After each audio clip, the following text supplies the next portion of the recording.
ব্যস্ত। আমরা আজকে রানীর বাড়িতে, রানীর শ্বশুর বাড়িতে চা খেতে এসেছি। তোমরা খাবে তো চলে আসো না। তোমরা খাবে তো চলে এসো। আর দেখো রানী আবার এমনি এমনি ইয়ে করছে, বলছে তোমরা খাবে তো চলে আসো। রানী তোমাদেরকে ইনভাইট করছে শুধু চা খাওয়ার জন্য। তোমরা খাবে না আর ঘরের বৌমাকে দেখো একবার। তোমরা খাবে তো চলে এসো। চলে এসে কি মুখে লেগেছি বাবা,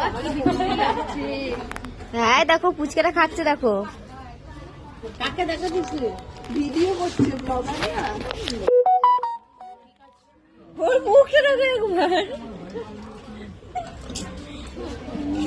তো আমাদের এখন চা খাওয়া কমপ্লিট হয়ে যাচ্ছে, এরপর আমরা বাড়ির দিকে ফিরবো। বাবারে আমার পুনাম দিয়ে এত তাড়াতাড়ি চা খায় দেখো। দেখাচ্ছি